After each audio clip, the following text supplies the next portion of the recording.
There's a particular kind of pause that some people know very well. Someone asks a question, not even a complicated one, and before any answer comes, there's a beat, a moment of internal sorting. And while the pause is happening, the conversation has already moved on. If that experience is familiar, there's a good chance you're the kind of person who genuinely needs to know what they mean before they say it.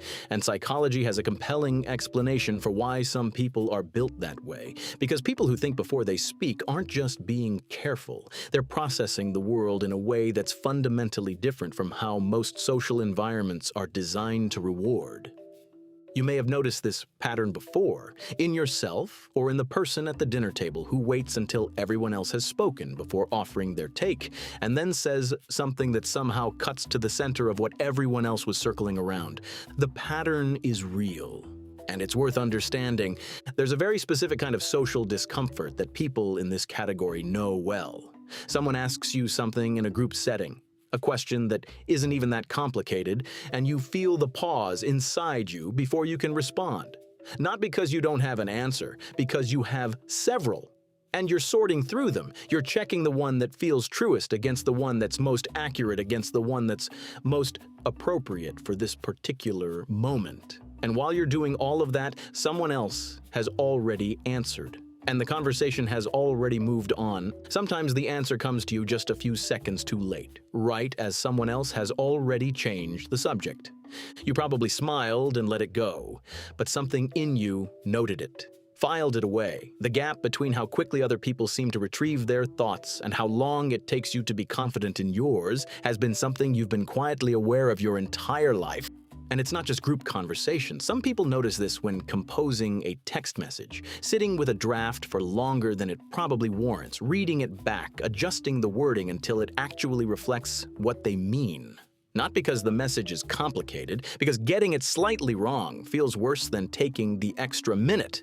What most people in this situation assume, and what's almost always wrong, is that the pause means something is missing, that it's hesitation born from uncertainty or shyness or not quite knowing what to think. But that's not what's happening. The pause isn't empty, it's full. It's where the thinking actually lives. Researchers who study how different minds process language and thought have noticed something worth paying attention to. Some people think out loud. They discover what they believe in the act of saying it. The speaking is part of the thinking. It's not finished before it comes out, and it doesn't need to be. Others think internally first. The thinking needs to be complete before the speaking begins. The words, when they arrive, are the output of a process that already happens somewhere quieter.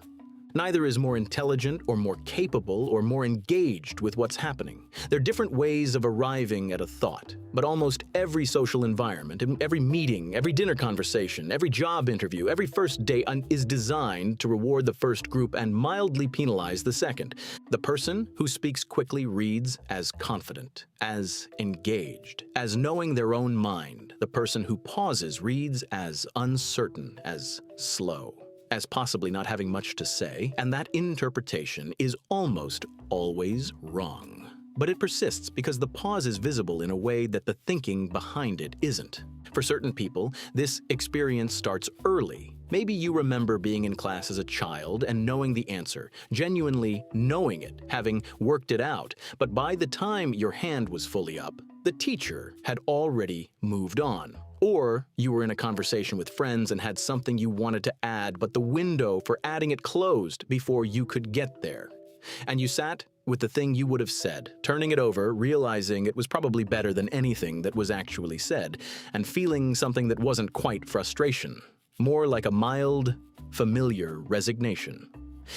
It's possible you started to believe, somewhere in there, that you were just slower, that other people's minds moved faster, that the problem was you. But here's what that story misses. Speed and depth are not the same cognitive operation.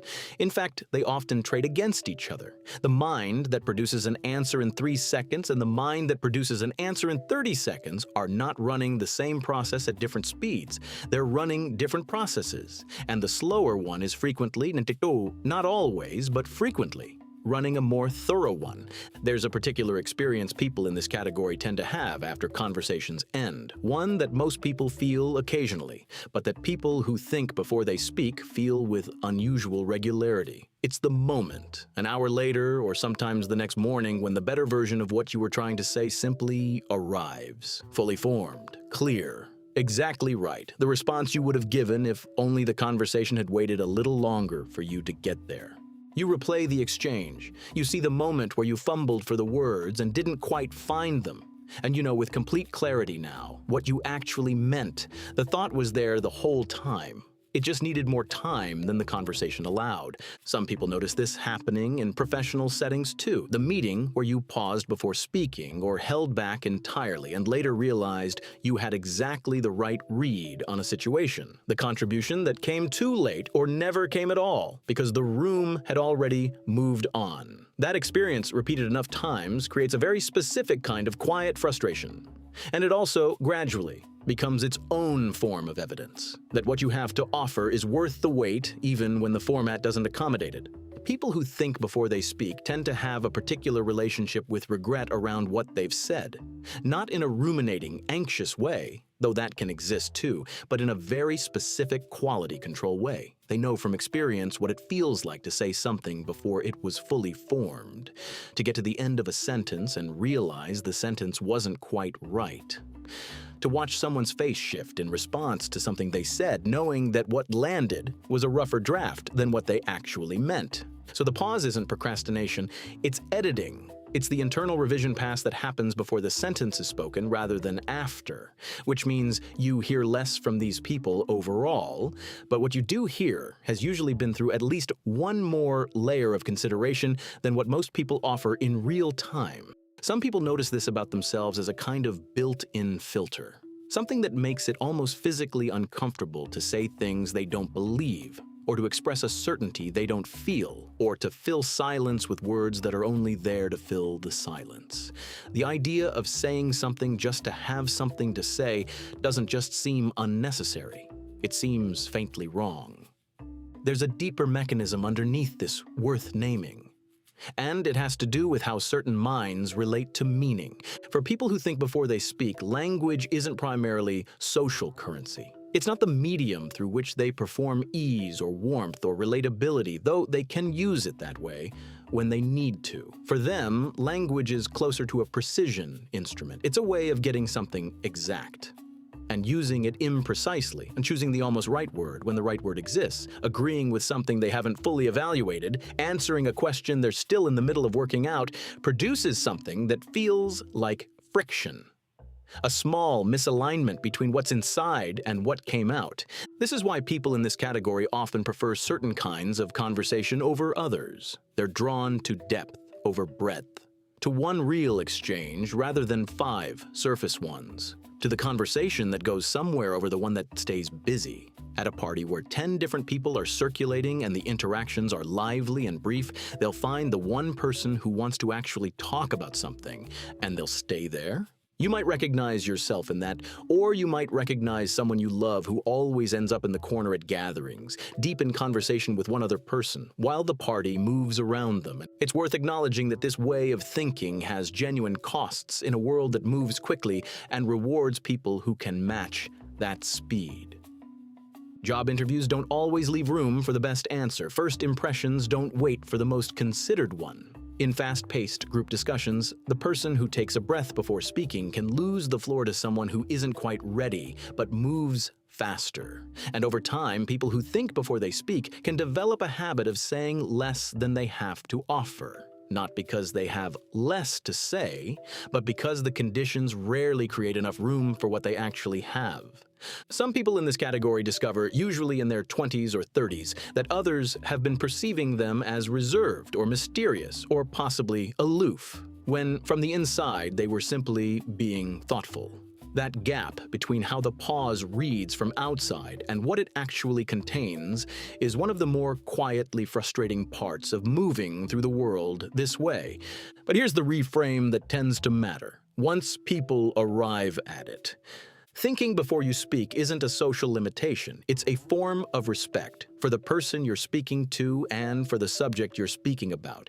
It's the implicit belief that words matter enough to be chosen carefully, that the person across from you deserves your actual thought, not just the first thing that shows up, that the thing you're being asked about is worth the extra 2 seconds to answer honestly.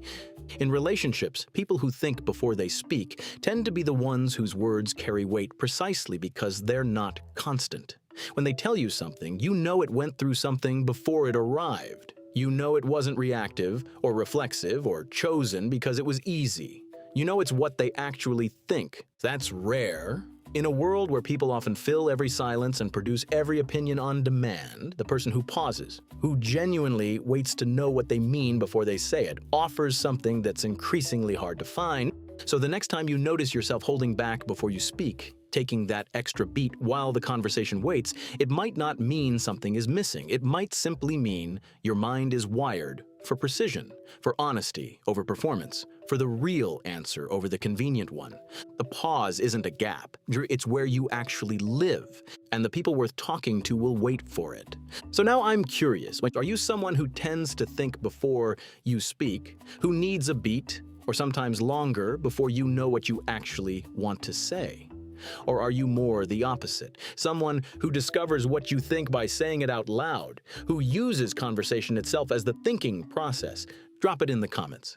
Because both of those are real ways of being in the world, and both of them say something interesting about how your mind works.